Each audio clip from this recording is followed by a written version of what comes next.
Inilah 7 bahan anodes yang harus dipakai dalam proses anodes. Dalam video kali ini saya akan menjelaskan dan menunjukkan kepada Anda bahan yang dipergunakan dari etching sampai sealing dan bak beserta power supply-nya.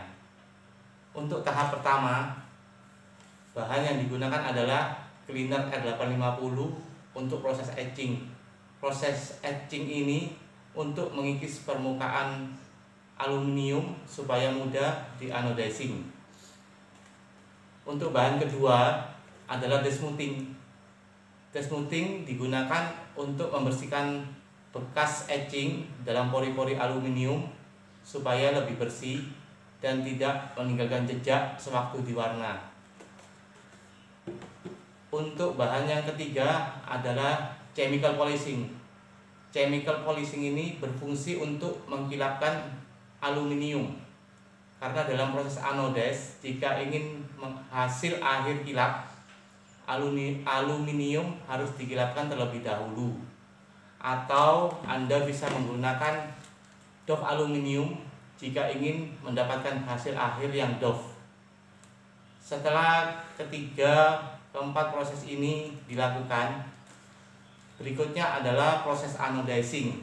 Proses anodizing menggunakan bak yang terbuat dari plastik, PVC atau PP yang besarnya disesuaikan dengan besar benda kerja yang akan kita anodize.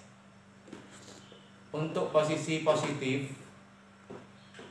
di tengah ini untuk menggantung benda kerja, kita dapat menggunakan bahan aluminium, tembaga, ataupun kuningan.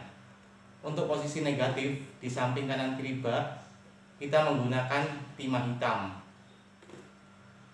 Larutan yang digunakan untuk proses anodizing menggunakan asam sulfat yang dicampur air dengan komposisi 250 gram per liter. Selain itu, di dalam bak, jika ingin menghindari bau asam yang menyengat, kita dapat menggunakan anti bau yang dapat meredam gas asam sulfat supaya tidak mengganggu pernafasan ataupun lingkungan sekitar kita.